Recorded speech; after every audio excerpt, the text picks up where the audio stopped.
Salut à tous et bienvenue pour un nouvel épisode des Super Physique Nutrition Podcast. Je suis Rudy et je suis en compagnie de Fabrice.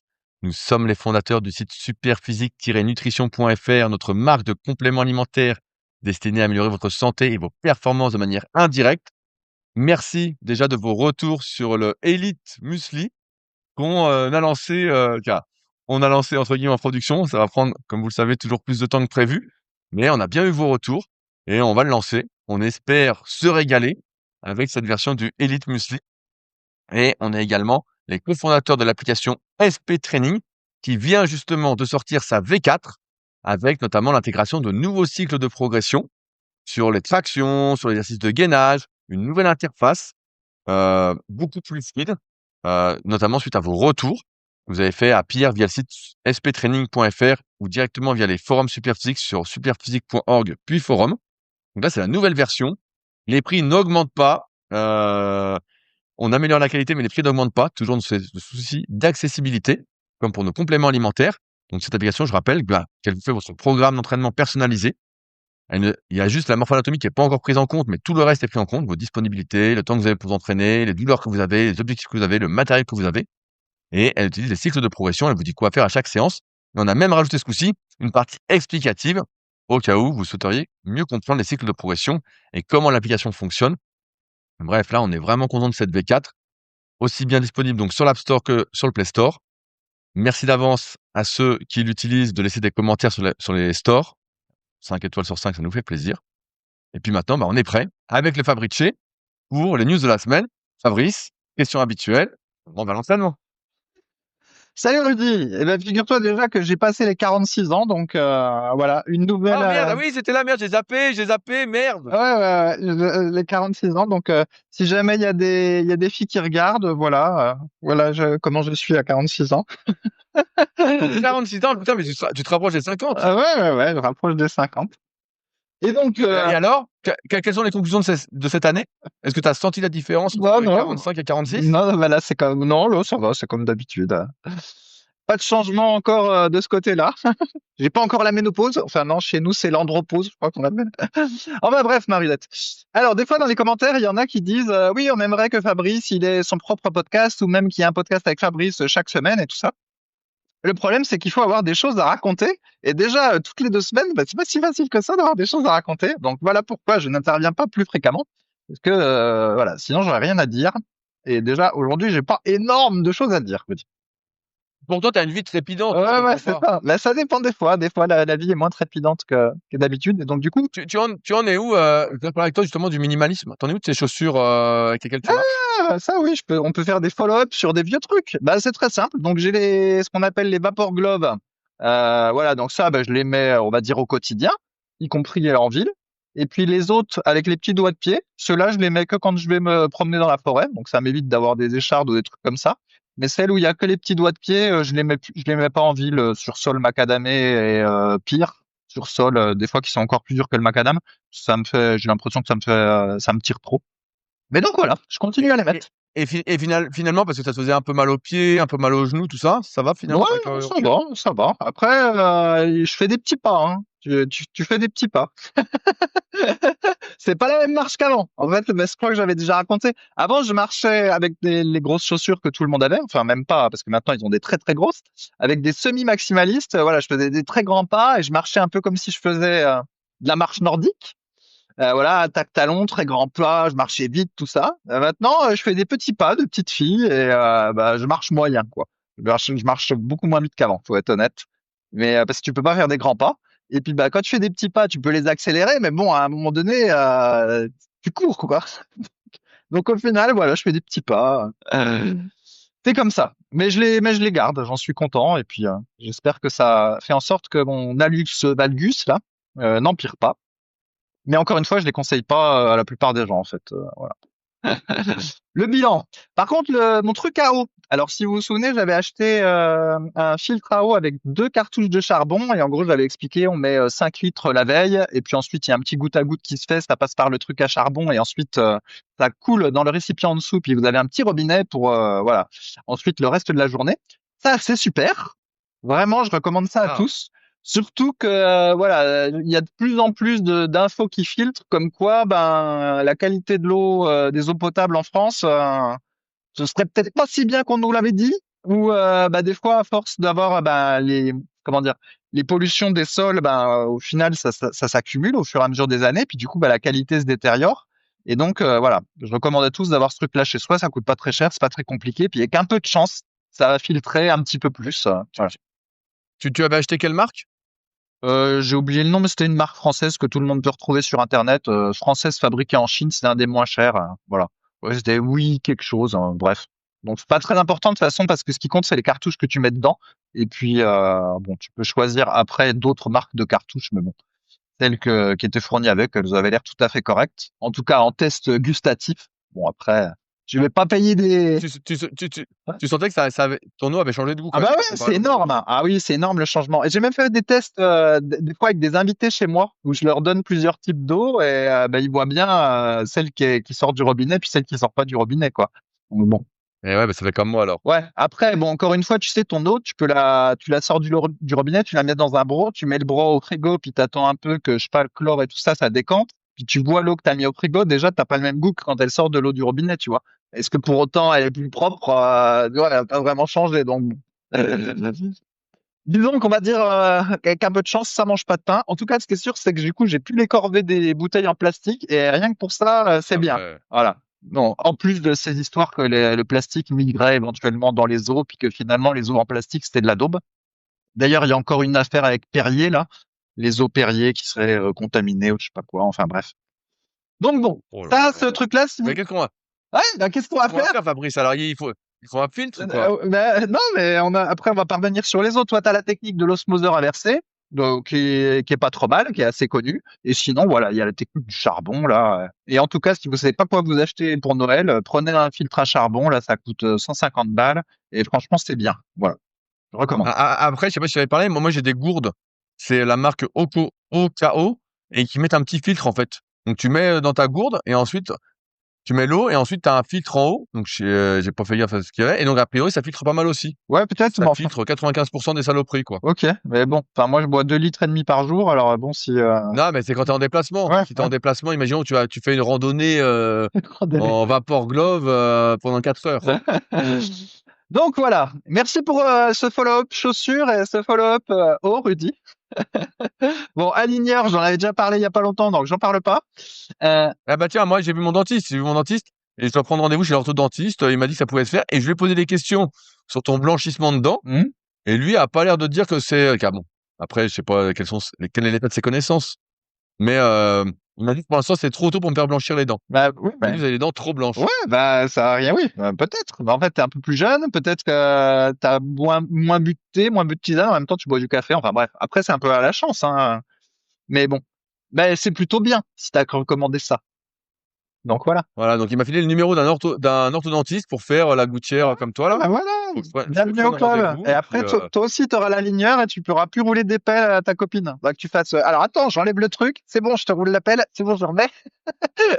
Donc voilà. Par contre, si tu veux, je suis allé voir un médecin esthétique pour savoir comment enlever non! les petites taches. Non, mais en fait, tu sais. Oh Non, mais non! attends, je vais t'expliquer. Comme ça, tous les mecs qui écoutent le podcast sauront comme ça se passe. Parce que pour nous, c'est peut-être un peu exotique. On se dit, oh là là, un médecin esthétique et tout. En fait, un médecin esthétique, c'est juste un médecin généraliste qui a fait des formations supplémentaires pour faire de l'esthétique. Tu vois? Et Bah, il semblerait, avant que tu continues, j'en parlais là justement à une formation dans laquelle j'étais, que de plus en plus de médecins généralistes se mettent à la médecine esthétique parce que ça paye beaucoup. bah oui, mais c'est normal, mais Justement, c'est pareil. Mais les dermatologues, ils font pareil depuis longtemps, en faisant des. Je crois que maintenant, la profession a été un peu ouverte, mais tu sais, à un moment donné, l'épilation laser, il fallait qu'il y ait un dermatologue qui te le fasse. Enfin bref, mais c'est normal. Qui a envie d'être médecin généraliste et puis devoir passer des seniors ou des bébés toute la journée pour gagner entre guillemets 3 francs 6 sous par rapport au volume d'heures fait et des responsabilités. Alors que tu fais un petit coup de laser ou un petit coup de botox et je sais pas quoi, puis tu vas avoir un billet de 80 ou de 150, donc forcément. Bref, on va pas leur jeter la pierre. Ils veulent bien gagner leur vie. Et mais c'est sûr qu'après, dans le futur, faudra pas avoir trop de problème si tous les dermatologues ils se mettent à l'esthétique et tous les généralistes ils se mettent à l'esthétique. Sinon, ça sera un peu compliqué. Bah déjà maintenant, quand tu as des problèmes de peau, si tu as un rendez-vous chez un dermatologue, c'est très très compliqué. Anyway, donc je suis allé voir un médecin esthétique, qui est donc juste un médecin généraliste avec des compétences supplémentaires. Je peux te dire que quand tu arrives, il y a déjà des filles en salle d'attente, puis quand tu repars, tu as encore des filles dans la salle d'attente, hein. Et que ça marche en fait, hein. Faut pas croire, mais il y a sûrement des gens dans la rue que tu penses pas qui sont allés voir le médecin esthétique. Et donc, je t'explique, pour la faire courte. Donc, moi, ce qui était recommandé, comme j'ai des petites taches, c'est juste le laser. Donc, c'est pas ce qu'on appelle le peeling. Je t'explique après ce que c'est. C'est donc, tu passes un petit laser sur les taches. Et en gros, de ce que j'ai compris, c'est des taches de mélatonine, je sais jamais. Mélanine, voilà, mélatonine, c'est ce qu'on prend pour dormir. De mélanine. Et après, en gros, ça va les atténuer. Sauf ces taches qui sont là, sur la partie inférieure, où là, on peut pas faire parce que j'ai oublié pourquoi. Je sais plus si c'est de la peau qui est trop fine ou bon bref, j'ai oublié la cause. Navré, j'ai retenu que la la conséquence. Mais en gros, sur le bas, on peut pas faire le laser. Sur le haut, on peut faire. Il fait que si j'ai des taches là, elles resteront. Si j'en ai là, bah après le laser, ça pourra être enlevé, atténué. Voilà. Et par contre, si tu avais vraiment plein de taches, voilà, partout, des grosses différences de peau et tout ça, tu as ce qu'on appelle le peeling. Donc, et là, il y a plein de bonnes femmes qui le font, ça. Où en gros, on va te mettre, je sais pas quoi sur la peau. Ça va un peu on va dire, te cramer la peau, comme si tu avais eu une espèce de gigantesque coup de soleil, pour simplifier. Et après, ta peau, elle pèle. Et ensuite, bah, tu as une peau qui est toute neuve. Et c'est en fait, le peeling, c'est ça. Et voilà. Donc, ça coûte 180 balles, je crois, le peeling. Enfin, bref. Et en fait, mon Rudy, tu sais pas, mais il y a énormément de femmes qui ont recours à la médecine esthétique. Mais beaucoup, hein. C'est des trucs dans les lèvres, le botox, le peeling, les trucs laser, parce qu'au final, si tu as un petit peu de sous, entre guillemets, pas très très cher, tu vois. Tu vas, pour 120 balles, on t'enlève tes taches, tu as une meilleure gueule, bon, tu vois, ça va. Donc, est-ce que tu as fait ton laser? Eh ben non, parce qu'il fallait un autre rendez-vous pour faire le laser, et puis voilà. Il y a un rendez-vous, et puis en plus, faut que ça se passe, faut que tu fasses gaffe après, parce qu'il faut pas que tu ailles au soleil pendant quelques temps, mais bon, comme j'ai mon chapeau en temps normal maintenant, qui me protège du soleil, c'était pas un problème. Mais voilà, mais je le ferai à l'occasion. Donc, je ferai tout, tu vois, le, le blanchiment des dents, le laser, et après, paf, une nouvelle gueule, Brad Pitt n'a plus qu'à bien se tenir, et voilà. Bah, il manquerait plus que les cheveux, quoi. Ah ouais, non, mais ça, les cheveux, ça, je suis bien. Là, ce serait énorme. Tu sais quoi? Et d'un coup, tu fais les cheveux, les dents, tout. Et là, on fait le podcast et personne t'en connaît, quoi. Je dis, j'ai un nouvel invité. Ouais, J'ai un nouvel invité, Brad. On l'appellera Brad. ouais, ouais. Petit voyage en Turquie pour faire les cheveux, mais bon. Mais ça va, les cheveux, ça me gêne pas. Les cheveux, j'en ai rien à fiche, mais c'est vrai que les dents un peu pourries, entre guillemets, dents un peu crado, j'aime pas trop. Ok, donc ça, c'était pour le follow-up médecine esthétique. Euh, où j'en étais, du coup. Alors, est-ce que tu veux tes sujets, Fabrice? Parce que moi, je les ai sous. Ouais, ouais, bah en fait, il y a eu plusieurs sujets, mais je sais plus si on les a déjà abordés. Donc, on va revenir sur ces histoires de nombre de pas par jour, parce qu'il y a eu, je crois, une étude qui est sortie il y a quelques temps, ou en tout cas qui a été relayée récemment, parce que des fois, il y a un petit temps entre le moment où c'est relayé et puis le temps où c'est sorti. C'est sur Alzheimer. Et en gros, le truc disait que si entre 45 ans et 60 ans, ou 45 ans et 65 ans, mais peu importe, vous avez l'idée, tu faisais un petit peu d'activité physique, eh bien, ça a diminué drastiquement ton risque d'avoir Alzheimer dans le futur, même si après 65 ans, tu faisais plus grand-chose. En gros, ça capitalisait un petit peu. Mais c'était drastique, ça diminuait de 40%, d'après l'étude.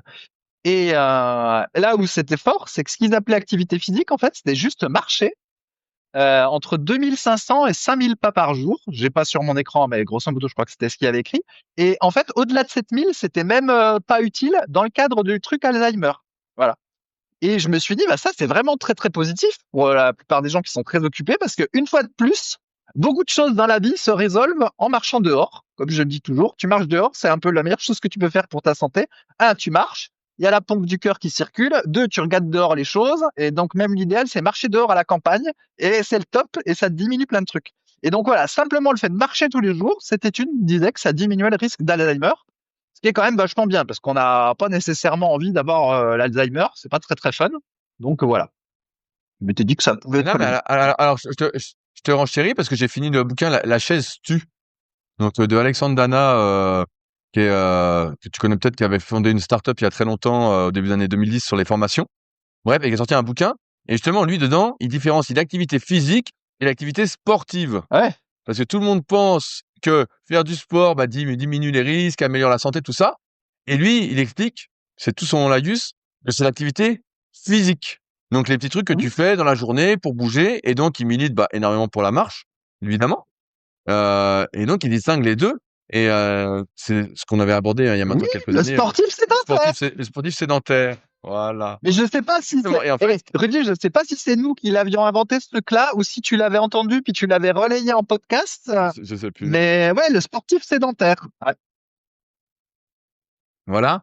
Et je sais pas, je pense que je l'avais pas vu avant, mais bref, j'ai pas une mémoire aussi importante. Et bref, il distingue les deux, et donc il explique que pour la plupart des maladies, finalement, c'est l'activité physique qui Bien sûr, compte. C'est c'est pas ça. l'activité sportive, parce que souvent dans le sport, on va, comme on le dit souvent, forcer au-delà de ses capacités, on va chercher à progresser, on va «user» entre guillemets, même si ça va nous renforcer aussi. On peut faire les deux à la fois, hein, faut pas l'oublier. On peut se renforcer en même temps, s'user, se détériorer dans un laps de temps différent. Et alors que c'est l'activité physique qui compte, la journée, d'être actif, de bouger, de se mobiliser, Exactement. etc. Mais oui, mais c'est exactement ce qu'on avait dit. Et si tu te souviens, j'avais dit qu'en fait, un des pires trucs que tu peux faire, c'est être assis 10 heures par jour et le soir aller faire Ah ton oui. squat. Voilà. Ah ouais, ouais. Alors que ton dos, il a été comprimé, désactivé, tous les muscles de gainage, ils ont été désactivés toute la journée parce que tu étais sur ta chaise. Et puis tout d'un coup, le soir, tu mets 100 kilos sur ton dos, paf, d'un coup, super gros gainage. Et puis le pire, c'est que physiquement, tu peux peut-être looker bien en faisant ça. Mais bien Trois sûr. séances d'1 heure et demie de muscu par semaine, voilà, etc. Alors qu'en fait, au final, pour ta santé, t'es un peu une merde, quoi. C'est un peu triste, mais c'est ça. Ouais, c'est ce qu'on avait théorisé, ou ce qu'on Eh, avait entendu puis relayé, c'est le sportif sédentaire. Et c'est pour ça que moi, j'avais dit qu'au final, avec mes petites marches quotidiennes et puis mes positions où j'essaye de varier mes positions où je suis assis toute la journée, ou même des tout petits mouvements à la con, là, comme de faire clac-clac là avec ses mains, ou simplement faire un Y avec ses mains, comme ça. Youhou! Youhou! Et ben, tu fais ça quelques fois par jour. Et ben, tu fais bien mieux pour ta mobilité qu'aller te faire quelques étirements passifs où tu vas pas faire ce mouvement-là, tu vois, où tu vas juste, je sais pas, bien étirer le sûr. piriforme au sol ou des trucs comme ça qui sont des très classiques. Mais on oublie souvent les épaules, quoi. Juste faire comme ça, quoi. Youhou! Youhou! Voilà. Ça a pris 2 secondes, mais si tu le fais pas, tu le perds. Hein. Voilà, le Y, qui comme ça. Ah ouais, hein, c'est ça. Là, c'est un peu de l'espèce de d'hygiène physique. Bref, euh, il dit d'autres choses parce que tu nous as lancé sur le livre. Je l'ai lu il y a 2-3 semaines, donc j'ai plus tout en tête. Mais bon, la solution, c'était marcher, marcher, marcher, marcher. Et il expliquait qu'il y avait même des écoles maintenant où l'apprentissage se faisait en marchant. Donc il y en a très très peu qui existent et qui sont populaires, mais il y en a de plus en plus où tu apprends en marchant. Et il explique que pareil, donc je sais pas quelles sont ses sources tout ça, mais qu'à l'époque des Grecs Oui, anciens, c'est etc. Socrate et Platon qui apprenaient la Voilà, philosophie. ils apprenaient en marchant, Oui, en marchant. il apprenait la philosophie à ses disciples. Alors, je sais jamais lequel c'est, parce que donc je crois que c'est Platon qui est l'élève de Socrate, et du coup, on sait ce que dit Socrate en se basant sur ce qu'a dit Platon. Bon, bref, j'ai plus trop en tête, c'est un peu loin mes souvenirs. Mais oui, il marchait, et c'est comme ça qu'ils apprenaient. Mais du coup, justement, avec les podcasts de qualité, hein, où il n'y a pas que des gens comme moi qui disent des bêtises, mais des vrais gens qui parlent puis qui disent des choses intéressantes. Et ben, quand tu marches puis que tu écoutes des podcasts, ça se rapproche un petit peu de ce truc-là. C'est pour ça que j'aime Bien bien ce sûr, bien sûr. concept de marcher en Bah, écoutant un podcast. Hmm. personnellement, je n'arrive pas à écouter un podcast en étant Ah assis, bah oui, non, non. en ne bougeant pas, Ouais. c'est impossible. Et c'est ce que je dis souvent aux élèves quand je donne cours en peu importe que ce soit CQP, BP ou DE. Je leur dis, si vous souhaitez vous lever pendant le cours, il n'y a pas de souci, vous pouvez marcher ou autre. Vous n'êtes pas obligé de rester assis. Bon, malheureusement, pour l'instant, je n'ai vu que des gens rester assis, quoi. Donc, je leur dis, mais à mon avis, mieux vaut marcher en même temps, mais ils veulent pas. Donc, j'hésite. Parce que là, je donne cours du 8 au 16. Je crois que j'ai 4-5 jours de cours que je donne dans cette session-là du CQP que j'organise à Annecy, avec des formations. J'hésite à, s'il fait pas trop mauvais, à les emmener marcher pour leur raconter mon Ouais, laïus. là, le problème, c'est qu'après, tu peux pas prendre de notes. C'est ça qui est un petit peu pénible. Mais oui, sinon, je suis là assez Oui, mais d'accord. on peut faire une marche d'une heure ou 1 heure et demie, et ensuite on revient et je dis alors qu'est-ce que vous avez retenu? Ouais, tout à fait. Prenons des notes. Mais oui, mais bon, tu vois, il faut marcher et dehors. Marcher dehors, l'idéal à la Ah, bien campagne. sûr. L'idéal, c'est parce qu'en ville, on a encore la vision tunnel. C'est, moi, je le vois, en fait, quand des fois je vais à la ville, puis quand je suis à la campagne, c'est pas du tout la même chose quand tu as ton champ de vision qui est énorme, que tu tournes la tête, que tu vois plein de choses, ou quand tu es à la ville et en gros, tu as ton truc qui est un peu enfermé, c'est pas du tout pareil, quoi. Ah bah alors figure-toi Fabrice pour enchérir que comme je suis beaucoup sur l'ordi, je lis beaucoup. Maintenant, je mobilise mes yeux aussi et ma tête.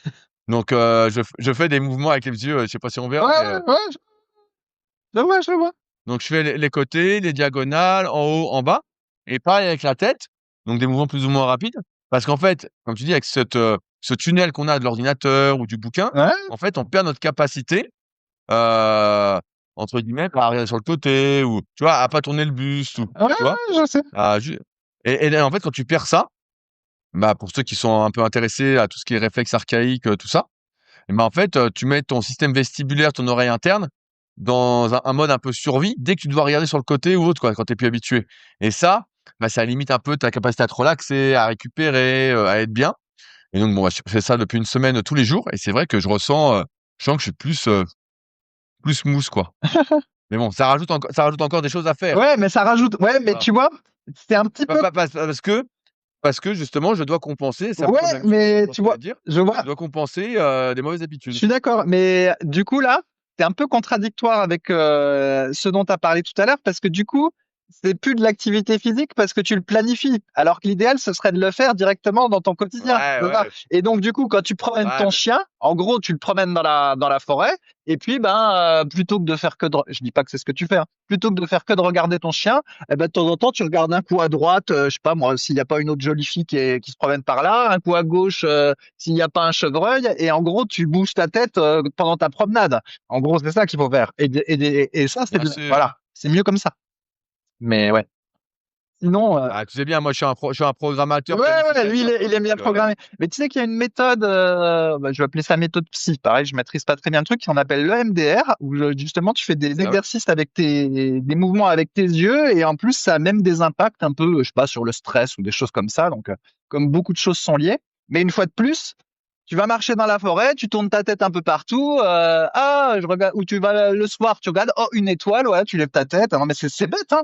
En gros, c'est juste ça, quoi. Tu marches dehors, puis tu bouges un peu, puis tu es Ah ouais, attentif. mais Ouais. c'est que le mode de vie actuel nous déconnecte de tout et après tu es obligé de travailler plein de choses que normalement, Je sais. bah, en fait dans une vie normale, ce qui devrait être la norme, en fait, est déjà travaillé, Sans normalement rien quoi. faire, ouais. Enfin, au quotidien, ouais. C'est ça. C'est ça. Enfin. Mais ouais. Donc maintenant, je t'ai rajouté un truc sur la gym des yeux. Mais note que dans les Christophe Cario, il incluait déjà de la gym Il des en yeux dans parlait. son bouquin Un corps sous douleur ou sur les étirements. Je me souviens qu'il y avait un Ouais, truc sur les ouais, yeux qui était il en inclus. parlait déjà à l'époque et on se disait: «Ah putain, il abuse d'en rajouter toujours et tout». Mais il avait raison parce que l les muscles des yeux sont pas innervés par les mêmes nerfs en fonction de si tu regardes sur un côté ou en diagonale ou en haut ou en bas. En fait, c'est des nerfs différents et donc tu es obligé de faire tous les mouvements ou entre guillemets garder cette capacité. Bah, il y a un métier en France pour la musculation des yeux, tu sais, ça s'appelle l'orthoptiste. Mhm. Je sais pas si tu connais? Non, bah non. Et voilà, bah, il y a l'orthoptiste, c'est le spécialiste entre guillemets «du mouvement des yeux». Donc nous, on connaît, comment il s'appelle, merde, celui qui fait les yeux là, l'ophtalmo. Ouais. Voilà, on connaît l'ophtalmo. Voilà et ben, il y a aussi l'orthoptiste et moi, j'avais déjà vu un orthoptiste, il y a longtemps quand je faisais mes trucs de posture, il y a des années et c'est le métier en fait où, on t'apprend à mobiliser les yeux. En fait, il faut savoir que bon, comme je disais, il y a différents nerfs en fonction de comment tu bouges les yeux. C'est pas tous les mêmes nerfs, qui interagissent et en même temps, ils voient que quand tu vas, loucher, tu vas faire, comme ça et ben, il y a pour beaucoup de personnes, en fait, ils ont pas les 2 yeux qui convergent de la même façon. Il y a un œil qui bouge pas ou il y a un manque de mobilité d'un œil, Mhm. forcément peut se répercuter mais c'est pas fou Fabrice. Bah, Tu vois qu'il y a pas de mobilité? j'essaye de regarder mon nez. Tiens, comme ça. Vas-y, fais voir. Bah là, j'essaye de regarder mon nez. Mais là, je regarde le Non, j'ai du mal plafond. à voir ta Et là, j'essaye de donc regarder à en fait l'extérieur. ah putain, ça fait bizarre. On dirait les Simpsons. Les Simpsons. Mais tout ça pour dire qu'une asymétrie de mouvement des yeux entre les 2 côtés, bah, va se répercuter ailleurs, quoi. En fait, de toute façon la posturo, c'est toujours pareil, c'est les yeux, la mâchoire et les pieds. C'est les principales entrées au début et ensuite, bah, tu as tous les autres, à mettre en rapport, ce qu'on appelle les réflexes archaïques, qui sont plus ou moins intégrés ou désintégrés en fonction de nos habitudes, de vie. Voilà, tu vois. Et quand je te disais que marcher pieds nus dans la forêt et bouger la tête un peu dans tous les sens pour être attentif aux chevreuils, aux sangliers, etc., c'était l'idéal, hein, tu vois. Et ouais, et en plus, si tu es attentif aux choses, maintenant, ça s'appelle, enfin, ça fait longtemps que c'est ça, tu t'appelles ça la marche en pleine conscience, tu vois. Tu fais Eh même oui. du mindfulness, du tout ce que tu veux, hein. Ok. Qu'est-ce que je voulais dire d'intéressant? Je peux faire un follow-up sur Alors, la cohérence cardiaque. Tu te souviens de la cohérence cardiaque? ah oui, ah bah, Ça, c'est pas mal, ça. Donc, je rappelle ce que c'est. J'en avais déjà parlé plein de fois au moment où j'avais eu des espèces de douleurs chroniques nerveuses ou je sais pas quoi après mon opération. Donc, je rappelle le truc. Donc, 3 fois par jour, c'est mieux de faire 3 fois par jour. On fait pendant 5 minutes un petit exercice respiratoire où on inspire pendant 5 secondes par le nez et on expire pendant 5 secondes par le nez. Alors, pour faire ces fameux 5 secondes, on peut compter dans sa tête, mais quand on n'est pas habitué, on compte pas toujours très bien. Donc, du coup, il y a des tas d'applis à la con qui peuvent vous aider à faire ça. Il y a des trucs sur YouTube où vous avez une cohérence cardiaque accompagnée, où il y a quelqu'un qui vous dit, allez, 1, 2, 3, inspirez. 1, 2, 3, 4, 5, expirez. Enfin, voilà.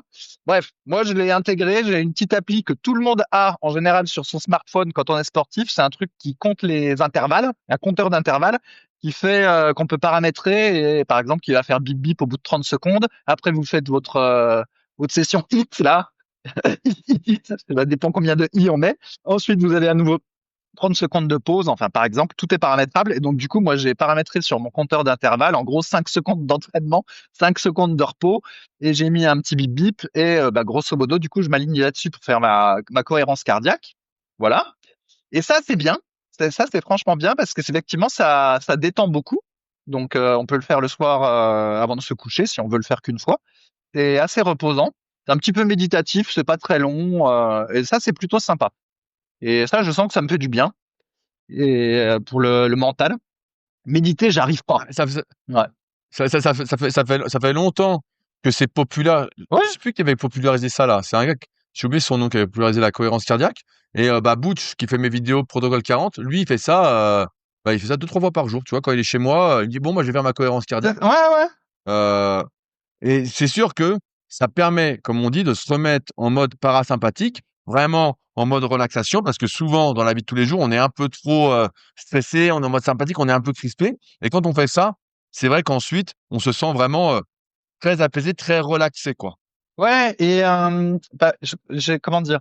En fait, normalement, si la théorie, c'est que ça aligne le système sympathique avec le système parasympathique, ça les resynchronise. Et cette synchronisation, elle dure quelques heures. Et c'est pour ça que il faut le faire plusieurs heures, plusieurs fois par jour, si on veut avoir, entre guillemets, le bénéfice toute la journée. Par exemple, si on a une tendance à être anxieux ou quelque chose comme ça, ou des douleurs chroniques. Voilà. Mais, en fait, si tu veux être plus parasympathique, et par exemple, au moment où tu fais tes étirements passifs en fin de séance, eh ben, en général, ta respiration, elle est encore plus allongée, tu vois.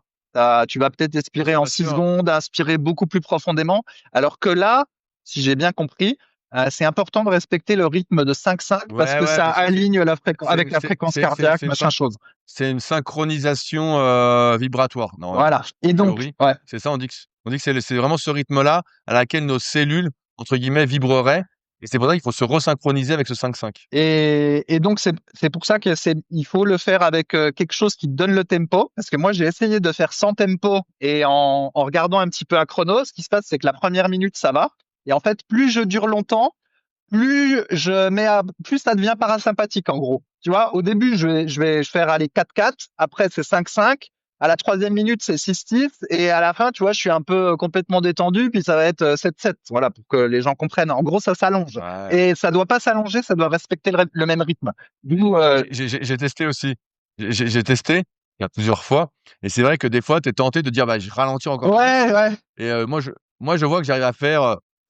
C'est vraiment, si je prends vraiment mon temps, je suis vraiment détendu, je peux faire entre 2 et 3 respirations à la minute, Mais ouais, ouais, cycle respiratoire, c'est quoi. ça. Donc là, bah, c'est sûr, tu es détendu, mais c'est plus ta fréquence C'est, vibratoire, et donc tu te c'est réalignes c'est pas, plus quoi. de la cohérence cardiaque. Mais par contre, ça, en étirement passif en fin de séance de muscu, là, quand on est allongé au sol, par exemple, et puis je sais pas qu'on va étirer les lombaires en mettant une jambe un peu sur le côté et tout ça, là, allongé, bah là, j'ai pas de scrupule à allonger la respiration dans ce cas-là. Mais c'est pas de la cohérence cardiaque, voilà, c'est un autre chose. Voilà, Exactement.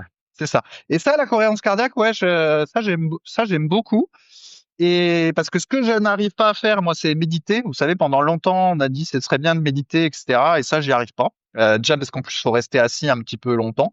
Et donc, moi, Bah, si tu fais de la cohérence cardiaque et que tu te concentres sur ta respiration, Ça s'apporte de la C'est ce méditation, que quoi, je ça. me dis, mais apparemment les puristes disent que c'est pas tout à fait la même chose. Mais bon, bref, quelques cohérences cardiaques et puis aller marcher en étant attentif à ce qu'il y a autour de nous, c'est-à-dire, moi j'appelle ça marcher normalement en fait. Normalement, quand on marche, on est censé être Tu vas muscler ton cerveau, Fabrice. normalement voilà, quand on marche, on est a priori attentif.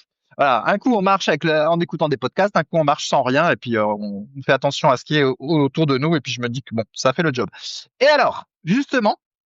Autre sujet, donc un coup j'avais parlé de la réserve cognitive et puis j'avais dit qu'à force d'avoir une vie extrêmement facilitée, dont notamment avec les modèles LLM là, les IA génératives, ou qui peuvent nous répondre sur plus en plus de choses, et à la fin on réfléchit plus, puis on devient de plus en plus con. On a une réserve cognitive de plus en plus faible, et puis du coup après on a des maladies dégénératives de plus en plus tôt.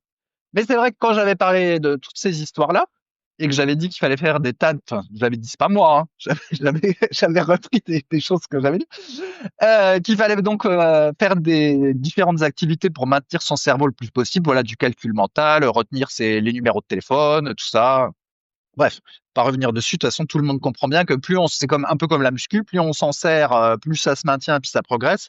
Moins on s'en sert, moins on se maintient, puis moins ça tient. Et c'est comme ça que j'avais dit que ça se trouve. Il y a des gens dans la rue, non seulement ils sont obèses du gras, mais ils sont euh, atrophiés du cerveau. Sauf que le cerveau, il est caché et on le voit pas. Voilà. Et moi-même, ça se trouve, j'ai peut-être le cerveau atrophié. On ne sait pas. J'essaye de le maintenir à peu près, mais il est très atrophié en termes de nombre de connexions. Bref, mais j'avais pas trop parlé de l'activité physique. Mais c'est vrai que depuis un petit moment, ça fait plusieurs fois que je lis des trucs comme quoi l'activité physique est très importante pour le cerveau et Bien même sûr. permet alors je sais pas, de créer de nouvelles connexions ou je sais pas, de nouveaux neurones, je me souviens plus.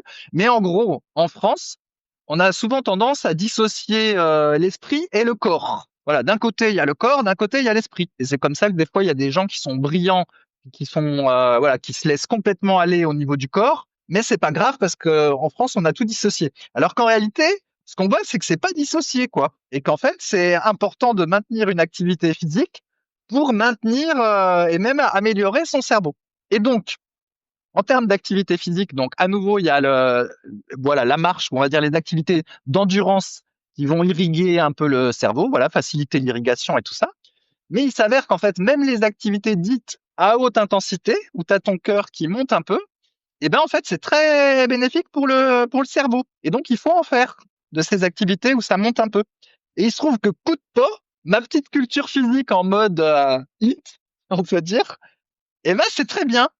Parce que donc du coup, avec la marche, donc j'ai l'anti-Alzheimer, voilà, je fais travailler un petit peu le cœur et tout ça gentiment, et j'irrigue le cerveau. Et avec mon petit entraînement HIIT, où bah, je sais pas, je vais faire des fentes arrière sans charge, bah déjà même des fentes arrière sans charge, ça fait un peu monter le cœur, des mountain climbers au sol, etc. Et ben le cœur il monte un peu en fréquence cardiaque, mais il va pas non plus jusqu'à la dernière zone. Il va dire, je peux faire zone 3 ou zone 4 là. Et ben en fait, c'est très bien, y compris pour le cerveau. Il coup de peau, si c'est pas un coup de peau, Rudy. Et donc, Ah, ouais, et donc du coup, dans le podcast où j'avais dit qu'il fallait essayer d'être actif au niveau du cerveau, j'avais peut-être pas assez parlé du fait qu'il fallait être actif aussi au niveau du corps. Parce qu'on s'aperçoit que bah, le cerveau, il bénéficie d'être actif au niveau du corps. Donc du coup, si tu es sédentaire, eh ben, tu perds sur tous les tableaux. Mais vraiment, hein, tout. Tu perds tout, même ton cerveau. Voilà. bah ouais, ouais, non, non, mais souvent on a résumé en disant le mouvement c'est la vie, mais en fait ça va avec. On a toujours appris en bougeant, en s'activant. Être passif, ça marche pas. Ça suffit pas, quoi. À moins d'avoir un coup de bol monumental, mais ça suffit pas. On apprend toujours en bougeant et le mouvement aide à apprendre. Ouais, enfin là, c'est même Euh, pas ce que je disais. Je disais pas qu'il fallait apprendre des choses en faisant une activité physique. Je disais que l'activité physique ouais, faisait des ça. choses dans le cerveau. Voilà. Après, si les gens veulent apprendre en étant assis ou pas, bon, ça les regarde. Mais en tout cas, l'activité physique aide, voilà, aide le cerveau. J'avais peut-être pas dit ça, insisté assez là-dessus la dernière fois dans le podcast sur la réserve cognitive. Mais peut-être qu'il n'y avait pas encore eu l'étude qui était sortie. Donc voilà. Donc il faut faire, voilà, faut à la fois faire de l'endurance fondamentale, faire monter un petit peu le cœur de temps en temps. Et je crois même, mais là c'est dommage, j'ai pas assez préparé le cotas. Je crois que l'acide lactique, où on pensait que c'était le mal, et ben il me semble que dans l'étude ça disait que c'était ça pouvait être utilisé, je crois, par le cerveau, quelque chose comme ça. Enfin, c'était pas si mal. Bien sûr, les lactates, donc on parle plus d'acide lactique, on Voilà, les parle de lactates, lactates. c'est ça. Les, les lactates, ouais, peuvent être utilisés par le cerveau pour donner de l'énergie. Et d'ailleurs, la manière qu'on a de l'utiliser à l'effort, plus on est capable de les utiliser à l'effort, plus en gros on est performant. Car si je résume la performance physique à ça, il n'y a pas que ça. Mais plus on arrive à les utiliser, mieux c'est. Et c'est vrai que c'est une source d'énergie. Alors qu'avant, il y a 20 ans, on pensait que c'était un déchet. Ouais. Et mon collègue Didier Reis, je pense pas qu'il nous écoute, a fortement milité pour dire que l'acide lactique n'existait pas, que le lactate était une source d'énergie. Et bah c'est le cas. Voilà. Ok, Ça, il y a oui, tout ben sur le c'était débat sur ça. le sujet. C'était lactate que j'avais lu et en effet, ça disait que les lactates, ça faisait du bien au cerveau au final. Donc voilà, vive les lactates, c'est ce que j'ai retenu. En fait, ce qui se passe, c'est que des fois, je lis des choses très intéressantes et ben, j'ai de quoi noter, puis je note pour le podcast pour pouvoir expliquer le pourquoi et pouvoir tenir un petit peu de temps. Et des fois, j'ai pas de quoi noter et je note juste le comment. Et là, donc, quand j'ai vu qu'il fallait marcher au moins 2500 pas par jour, ça réduisait Alzheimer, j'ai retenu que ça. Et quand j'ai vu qu'en faisant du 8, c'était bon pour le cerveau, j'ai retenu que ça. Et voilà, j'ai pas tout le processus, mais c'est super. En gros. Pourquoi tu as marqué dans les sujets fente arrière, yeux fermés? Ah oui, ah ben, j'avais noté ça. C'est quoi cette histoire? Eh ben parce que, en fait, justement pour toujours dans ces histoires de cerveau, la dernière fois, donc on avait la dernière fois, donc j'avais parlé, je sais plus, du calcul mental, de faire de la musique, etc. Mais même si on considère le mouvement pour le cerveau, eh ben il y a aussi tout ce qui va travailler la proprioception ou tout ce qui va faire travailler, je sais pas, différentes connexions nerveuses ou tout ça, va être un peu bénéfique. Et donc, par exemple, quand tu fais des fentes arrière yeux ouverts. Donc déjà, tu travailles un petit peu ton équilibre. Mais si en plus tu les fais les yeux fermés, tu vois, ça oblige d'autres, on va appeler ça connexion, vu que je sais pas quoi dire, à se mettre en place. Et au final, bah, c'est bon pour le cerveau, en fait. Tu vois? Et de la même façon, le petit exercice qu'on fait où on est debout, on met la jambe sur le côté avec un élastique, voilà, et on garde l'équilibre et on tient la position 1 ou 2 secondes. Donc au début, on le fait pour le moyen fessier. On se dit, ah, bah, c'est un bon exercice pour le moyen fessier. Après, en le faisant pieds nus, on se dit, ah, mais au final, c'est pas mal ce truc, ça fait aussi le pied, la proprioception, tout ça. Et puis après, tu te dis, ah, mais si en plus j'arrive à fermer les yeux, et ben en plus, ça me travaille l'équilibre, voilà, d'autres choses. Et en fait, finalement, bah, faire des mouvements, ou même toi, quand tu faisais de la jonglerie, et ben au final, c'est très bien. Tous ces petits trucs, en fait, c'est très bien. Bien Voilà. sûr. Ah bah, alors figure-toi que je fais aussi des exercices yeux fermés, Ah, Fabrice. toi aussi! Mais bon, je dis pas tout ce que je fais Ah parce que j'en fais là tellement que. là! Ouais, moi aussi, j'ai fait Mais des... je fais des trucs les yeux fermés justement parce que souvent en muscu, une des erreurs, on fait des mouvements face à un miroir. Et Ouais, donc on faut se pas. regarde et c'est un. Enfin, en muscu, si. Faut pas. En muscu, si, parce qu'on soulève des grosses charges. Voilà. Ouais. Voilà, pour prendre du muscle, c'est bien de voir ce qui se passe. Ça te permet de mieux visualiser, de mieux voir ce qui se passe, de te corriger si tu fais une technique de merde. Donc, c'est plutôt positif. Mais, encore une fois, d'un point de vue santé et Ah ouais, sportif, je suis d'accord. c'est pas foufou. C'est mieux de ne pas se voir et de conscientiser, d'avoir comme il parlait Fabrice, une super conscientisation de son corps, une super proprioception. C'est ça la proprioception. Et donc de le faire sans se regarder. Et c'est vrai qu'à force de se regarder, moi aussi ça m'arrive et j'essaye vraiment de fuir maintenant le miroir en partie. Bah en fait, à force de se regarder, tu perds cette conscientisation de ton corps. Donc maintenant, bah tout à l'heure j'ai fait des fentes, je fais les fentes dos au miroir, tu vois. Ou je vais faire des dips dos au miroir. Je vais pas me regarder.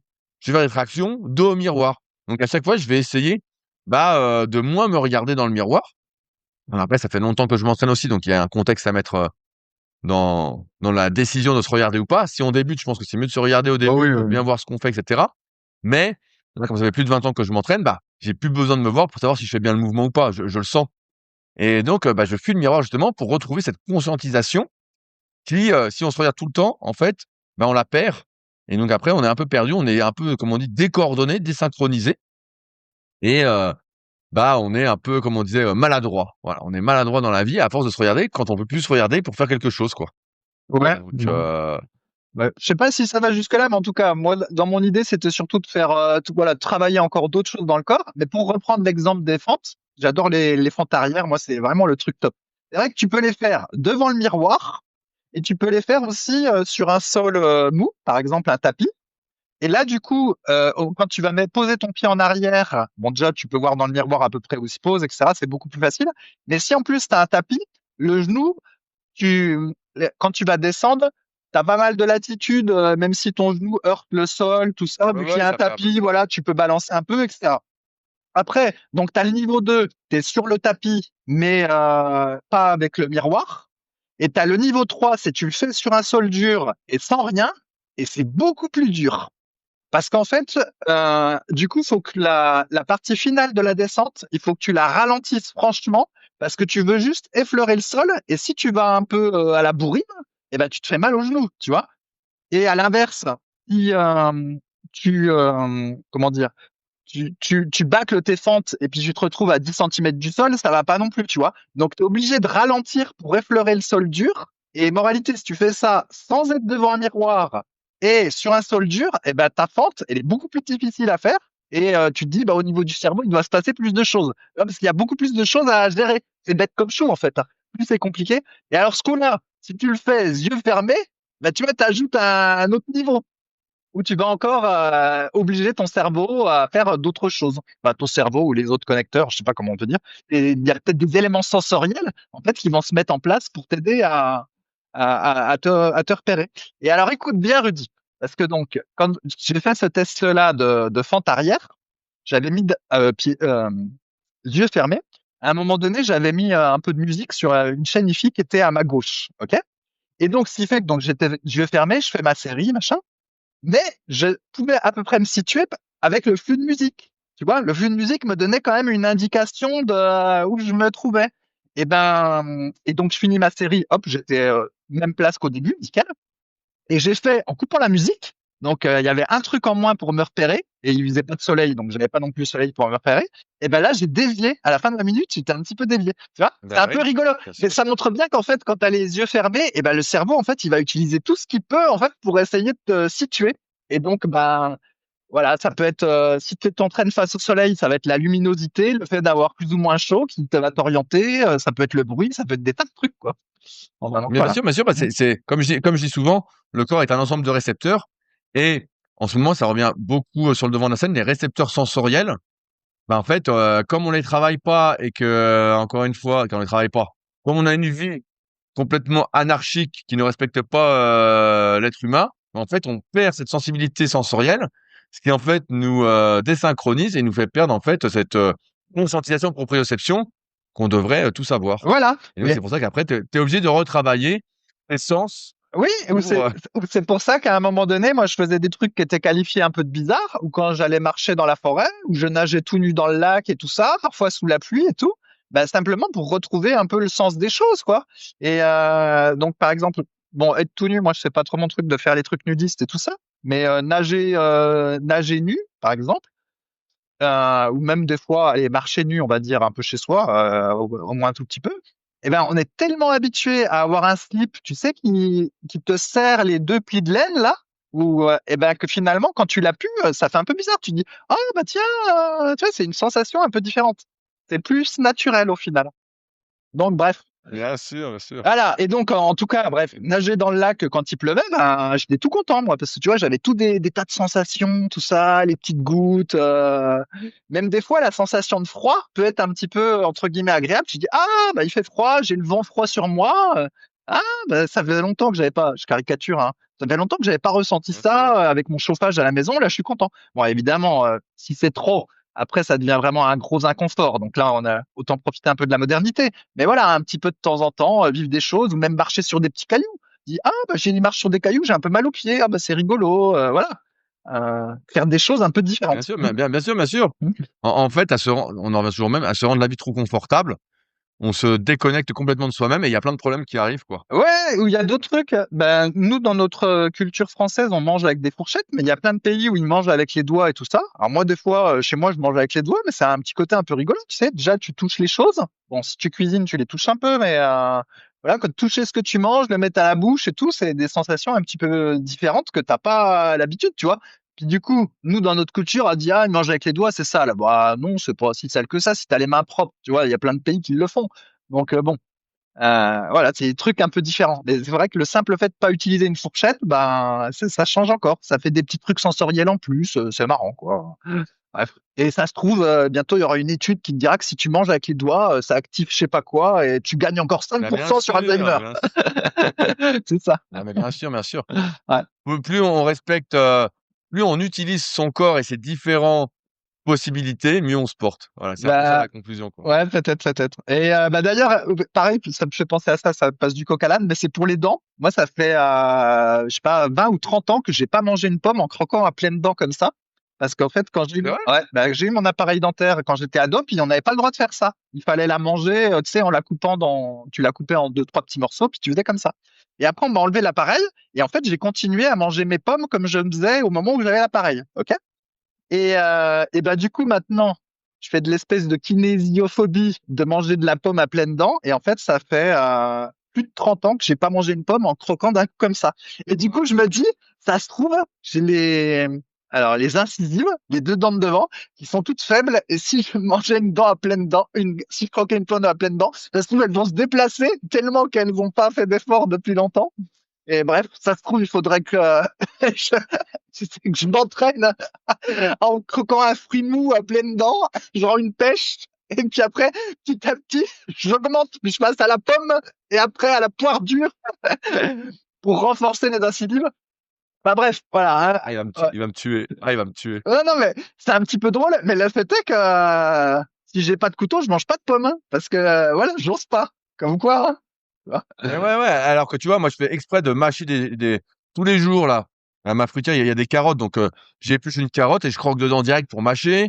En ce moment, je mange des poires. Ah, pareil, je croque, je croque, je croque.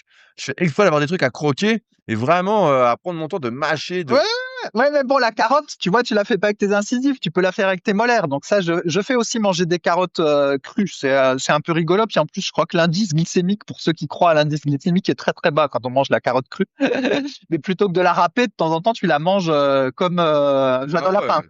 Mais tu n'as pas travaillé tes incisives. Si tu manges la carotte, tu la manges Ouais, comme ça. alors ma poire me sauve. Voilà, t'es sauvé grâce à ta poire. Mais ouais. Non, mais c'est rigolo toutes ces choses.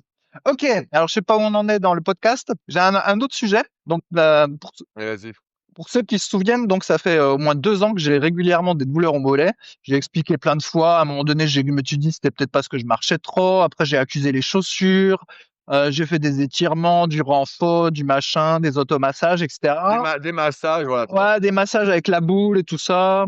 Euh, les massages, ça avait eu un certain effet. Et puis bon, au final, le problème était censé être réglé. Puis finalement, c'est revenu et tout. Et des fois, ça repart, des fois, ça revient. Je me suis même décidé à aller chez un médecin tellement j'en avais ras-le-bol, sachant que j'étais devenu médecin phobe. Hein. J'étais devenu médecin phobe après mes histoires de dos, où à un moment donné, pour ceux qui avaient écouté il y a longtemps, je m'étais mis à avoir des douleurs partout, à faire des tas de rendez-vous chez les médecins, puis au final, ça n'aboutissait à rien. Et à la fin, j'ai dit, allez, fuck tout le monde. Et puis au final, ça s'était plus ou moins résolu. Mais donc, ce truc-là, que j'arrivais pas à résoudre moi-même, je me suis dit, bon, bah, allez, donc, je suis allé chez le médecin. Il a fait un médecin sportif. Il a fait une écho. Il y avait rien. Il m'a prescrit une IRM. Il y avait rien.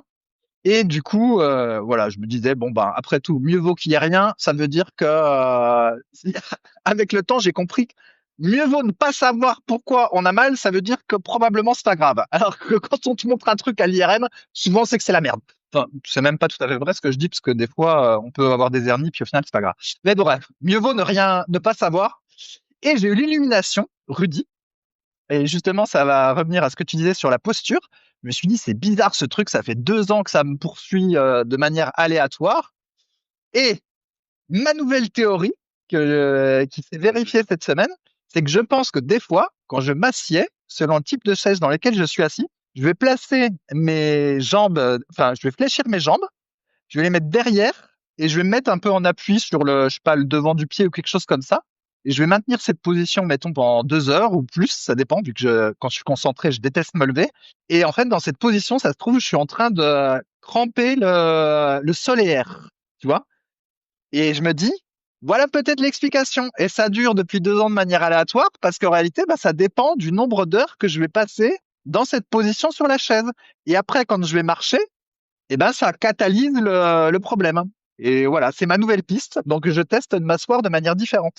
Et c'est vrai qu'avant ma blessure au dos, et j'en avais même parlé en podcast, je m'asseyais jambes tendues. Donc, je me mettais sur une chaise, je mettais une autre chaise devant moi et je mettais mes pieds ou mes mollets sur la chaise devant. Et ce qui fait que ça m'évitait d'avoir les disques jambiers qui étaient trop raides. Mais du coup, ça m'évitait d'avoir les solaires raides. Et après ma blessure au dos, comme je pouvais plus trop tendre les jambes dans cette position, je me suis mis à m'asseoir un peu comme tout le monde, soit jambes fléchies devant, soit jambes fléchies repliées. Et bah ça se trouve c'est ça.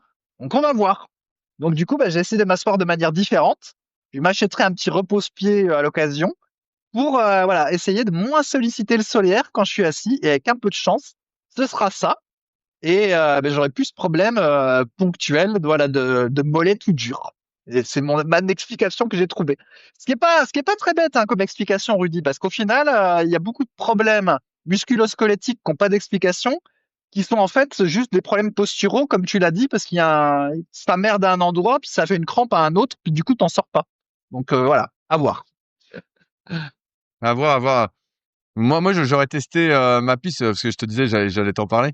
Moi, j'aurais testé un peu parce que je crois que tu avais fait, mais je suis plus sûr, les étirements neurodynamiques. Tu avais Euh, fait ces trucs comme ça? bah, je sais pas, ça dépend ce que tu appelles étirement neurodynamique, parce que C'est les étirements, les mobilisations d'honneur, des nerfs. ouh là là! Alors ça, j'avais fait un peu pour le nerf sciatique, là où t'es assis, tu lèves une patte, tu mets ta tête dans l'autre sens, etc. Tu fais coulisser le nerf. Alors ça, j'ai fait un peu et j'en suis revenu. Tu sais, il faut faire gaffe avec ça. Hein. Faut faire gaffe avec ça. Ouais, bah, parce que là, ce que tu as, ça ressemble un peu à une douleur nerveuse aussi, vu que c'est un peu aléatoire. Ouais, ça Et pourrait, je mais me je suis suis pas sûr. dit que ça pouvait venir du dos, justement. Je sais Tu pas. vois, je me suis dit, ah, tiens, il suffit que tu aies une petite séquelle de ton opération, ce qui est bien possible. Et en fait, ça pourrait être une petite douleur nerveuse. Donc après, bah, je suis pas assez expert en neurodynamie, mais tu vois, ça pourrait être une petite douleur nerveuse aussi. Ouais, mais là, Un truc, ouais. Hmm. ouais, bon, tu vas pas toucher, quoi. Mais bref. Là, je vais Après, pas c'est une toucher, mais hypothèse en et plus, après, on verra. c'est pas tout à fait le trajet, puis les symptômes correspondent pas. C'est plus une espèce de crampe.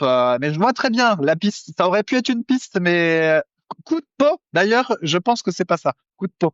Parce que comme j'en ai eu des douleurs nerveuses, je vois bien que ça correspond pas. Mais Dieu merci, hein, Ouais, tu parce vois, qu'on n'en veut pas. En même parce temps. que c'est quoi? C'est comme une petite brûlure que tu as, non? Non, non, justement, en fait, non, c'est comme une espèce de, c'est comme une, comment dire, c'est un peu comme une Tu parles contracture. d'une crampe. C'est comme une contracture, en fait. Ouais, mais tu vois, ça pourrait être aussi un nerf. Ça, il est un peu, je vais pas dire coincé, ça se dit pas, mais il est un peu irrité. Et donc, l'influx passe pas bien et ça fait une contracture. Ouais, non, non, c'est pas ça. Bon, je vois que tu veux pas que ce soit ça. Bon, c'est pas ça, Fabrice. C'est pas ça. Préfère ma thèse de la chaise et bon bref, Bon, c'est pas ça. le podcast va devenir trop long. Aujourd'hui, j'ai bien fait attention à comme je m'asseyais sur la chaise et je sens moins de tension. On va voir. C'est à tester. Mais bon, Bon, bah, verdict dans 2 semaines. deux Si semaines, pas un je peu te mets plus. en contact avec un Non, spécialiste non, mais de toute façon, je en ferai pas. Je neurodynamique. ferai pas ces machins-là. Non, mais Ah, ça lui plaît pas. en fait, bon, je vais pas m'étendre là-dessus, mais toute cette histoire-là qu'on appelle la mécanotension aussi, ou tous ces trucs-là sur les nerfs, Ouais. c'est un peu controversé parce qu'il y en a qui disent qu'en faisant des exercices où tu fais coulisser le nerf, des fois, ça Ah ouais, peut faire du faut y aller bien. mollo. Genre, par Ah ouais, exemple, faut y aller mollo, si hein. tu as des fourmis dans les pieds parce que tu as eu une hernie discale, machin chose, on te dit tu fais coulisser le nerf. Bon, là, t'as pas le choix, entre guillemets, si ça peut aider à plus avoir des fourmis. Mais faut quand même faire gaffe parce qu'il y en a qui disent que ça peut accentuer les problèmes de nerfs, tu vois. Ah, Donc, bien sûr. c'est un peu controversé, quoi. Et d'ailleurs, ce qui est, Non, non, ouais, mais faut y aller mollo. Au début, il faut mettre un tout petit peu d'amplitude, tu vois ce que ça fait. Ça fait du bien, ça fait pas du bien. Ok, ça fait du bien, bah tu continues comme ça. Ça fait pas du bien, bah t'arrêtes. ouais. Tu testes. Bon, les nerfs, j'étire plus les nerfs, moi. Je vais rester sur ma piste du problème postural à cause d'une mauvaise posture assis. Voilà, comme quoi. Bah, après, sinon, on pourra tester tes réflexes, tes sens. On pourra regarder si t'es chatouilleux ou pas. Par exemple, être chatouilleux, c'est une hypersensibilité. C'est pas normal d'être chatouilleux. Donc ça peut être ça aussi. T'es Ouais, chatouilleux des pieds, Fabrice. non, non, je suis pas chatouilleux des pieds. Mais ouais, d'ailleurs, mais ouais. Après, je finis là-dessus. Quand j'avais eu effectivement différents problèmes un peu nerveux, j'étais allé chez un bon kiné. Et effectivement, il te fait des tests, il te fait passer une petite roulette, il te fait passer une Bien plume, tout sûr, ça pour te tester des tas de petites choses liées aux nerfs. Et coup de peau, moi, tout bien sûr, était bien sûr. négatif là-dessus. Sinon, Genre, si on te passe du pinceau et que je sais plus quoi, tu sens pas bien le pinceau ou t'as pas la même sensibilité de Ouais, pinceau à ouais, différents ou t'as endroits, les orteils qui bougent ou quoi. c'est Les pas bon réflexes sont ça. pas intégrés. Donc Voilà, là, ça c'est pas bon ça. bah, c'est pas bon. Et il y a un autre boulot à faire, quoi. Ouais, il y a un autre boulot. Donc, bref. Ouais, je suis chatouilleux que d'un endroit, mais celui-là, c'est normal. Ouf. Ok, Marinette, on a peut-être fait le tour. Exactement. On a fait le tour et on a tenu bien longtemps, Fabrice, bien plus Ah, longtemps que tu le super. pensais. Ah. Je rappelle, j'en ai parlé en début de podcast, qu'il y a la grosse mise à jour de l'application SP Training qui vient d'avoir lieu. Donc, sur l'App Store et le Play Store, la V4. Donc, on avance avec des nouveaux cycles de progression, une nouvelle interface, beaucoup plus fluide. Bref, je vous redis pas tout ce que fait cette application parce qu'elle est exceptionnelle. Et pour le prix que ça coûte, la somme modique, bah, je pense que c'est une masterclass. Non, mais vraiment, faut le dire, hein, c'est une masterclass comparativement à la plupart des coachs. Et j'en ai formé des coachs et j'en forme encore, donc je peux dire qu'elle est vraiment super. Et on rappelle que cet épisode a été sponsorisé par superphysique-nutrition.fr, notre marque de compléments alimentaires, avec bientôt l'élite musclé. Ouais, Maintenant, bientôt, ouais. vous retrouvez notre élite créatine, notre élite articulation, notre élite ZMB et plein de compléments alimentaires super. Bref, c'est sur superphysique-nutrition.fr. N'hésitez pas à commander, à nous encourager, à nous soutenir, Hop, culture physique. plutôt que d'acheter ailleurs chez la concurrence. Je fais la culture physique. Allez, sur ce, on se retrouve bientôt pour un nouvel épisode. Salut à Salut. tous.